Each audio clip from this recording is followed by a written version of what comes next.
은퇴를 하고 집에 왔는데 아무도 안 반기는 거예요, 저를. 왜?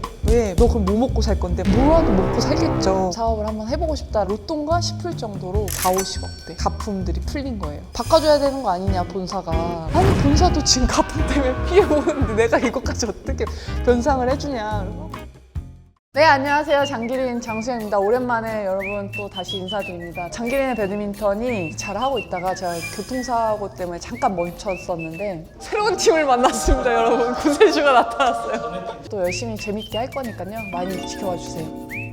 저는 전 배드민턴 국가대표 선수였고요. 지금은 회사를 운영한 지 지금 한 8, 9년 정도 됐는데요. 이제 은퇴하고 난 다음에 뷰티 쪽이랑 헬스케어 제품들을 이제 제조해가지고 유통하는 사업을 하고 있습니다. 오늘 이제 제가 운동을 그만두고 어떻게 보면 제2의 인생을 새롭게 도전을 했던 만큼 제 스토리를 듣고 무언가 망설이시는 분들이나 고민을 하시는 분들 도움이 되었으면 좋겠습니다. 배드민턴 선수가 된 배경부터 한번 여쭤볼까요? 네네. 운동을 워낙 좋아하는 아이였어요. 운동신경이 좋고 활동적이다 보니까 어머니가 살짝 이제 얘를 운동을 시켜야 되나 약간 고민을 하셨어요. 배드민턴 선수셨었거든요. 그래서 언니 오빠 저를 데리고 배드민턴장을 처음 데리고 간 거예요. 경기를 막 하는데 언니 오빠를 이기니까 제가 너무 재밌는 거예요. 그 매력에 빠져가지고 새벽에 가고 배드민턴 치고 학교 가고 그렇게 하다가 시작을 하게 되었습니다. 다행인 거는 성적이 잘 나와서 초등학교 6학년 때 전국 소년체전에서 우승을 하게 됐었어요. 그렇게 하면서 또 최연소 국가대표 되기 전에 삼성배라는 대회가 있는데 삼성배에서 우승을 하고 여름철 종별 선수권 대회에서 3관왕을 하게 됐어요. 저는 몰랐었는데 국가대표 감독진들이 좀 잘하는 선수들을 국가대표로 채택하는 그런 거를 하는데 그 중에 이제 제 경기를 보고 이제 이용대 선수랑 저랑 이제 채택이 되었습니다. 횟수로 10년 정도 제가 대표 생활을 했었고 선수 생활은 거의 한 15년 정도? 길지는 않았던 게 한 33까지는 그래도 좀 하거든요. 5, 6년은 좀 빨리 은퇴를 했다고 봐야 돼요. 없으신 계기가 있었나요?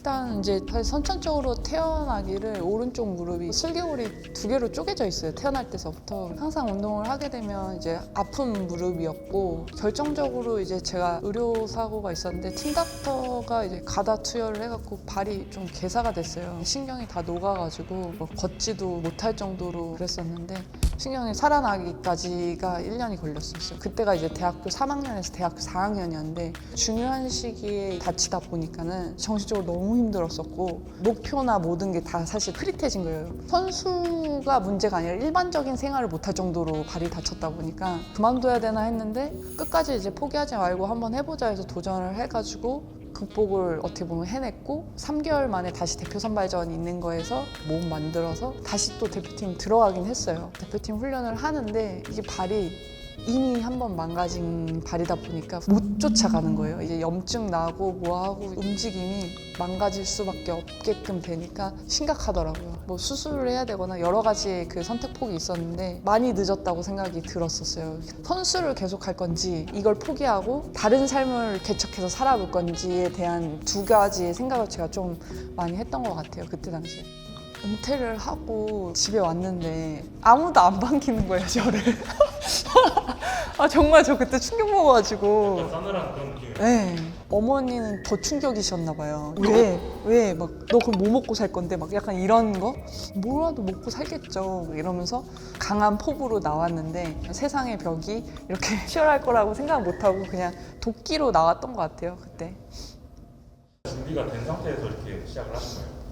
아니요, 뭐 준비를 이렇게 해서 내가 이걸 할 거야 이런 준비를 했던 거 정말 하나도 없었고요. 모아놓은 돈은 사실 있었어요. 선수촌에 있었고 거기에서 매일 밥 주죠, 간식 주죠. 돈 들 일이 하나도 없는 거예요. 그래서 모아놨던 돈들도 꽤 있었고 뭘 할지 잘 몰랐었는데 우연치 않게 이제 중국 박람회를 가가지고 다른 분의 화장품으로 박람회를 섰었는데 중국 분들이 한국 제품을 너무 좋아하는 모습들을 보면서 나도 제품 사업을 한번 해보고 싶다라는 꿈을 갖게 되었고 그러면서 이너뷰티 제품을 만들게 되었었고 되게 확신에 차 있었어요. 제가 이건 무조건 되니까 해야 된다.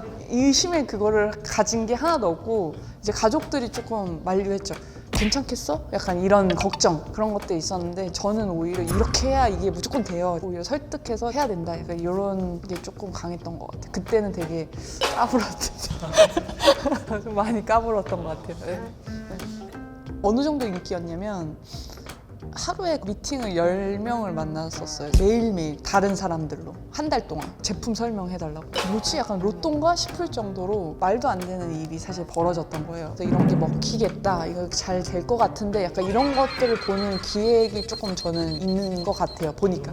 손에 실패는 아예 없으신 거네요. 아니에요. 실패는 있었어요. 이게 정말 단기적이었다는 거. 왜냐면 3개월 만에 바이어들이 다른 데서 너무 싸게 팔고 있는데요? 막 이러는 거예요. 근데 물건을 저희가 푼 적이 없는데 샀는데 가품인 거예요. 3개월 만에 카피 제품이 바로 나왔어요. 가격을 완전 언더로 무너뜨린 거예요, 시장을. 그래서 얘네가 엄청 많이 팔았어요. 대략 4, 50억대의 가품들이 풀린 거예요. 그리고 내가 먹어봤는데 이건 큰일 날 건 거예요. 헛구역질 날 정도로 잘못 만드는 거예요. 가품이니까 이상한 걸 넣은 거야. 피해자들이 나중에 이제 가품 산 걸 알았을 거 아니에요. 바꿔줘야 되는 거 아니냐, 본사가. 그래서 아니, 본사도 지금 가품 때문에 피해 오는데 내가 이것까지 어떻게 변상을 해주냐. 그래서 제가 정품인 거 인증하는 홀로그램 같은 거 있거든요. 그 스티커까지 일일이 제 케이스에 다 붙여주고 했었거든요. 지금처럼 조금 노련하고 뭔가 이게 있었으면 현명하게 대처를 했을 수도 있겠구나라는 거를 이제 지금 와서 생각해보면 그런데 미숙한 거죠. 지금 생각하면 실패했다기보다는 그런 경험을 좀 많이 느꼈던 것 같아요. 많이.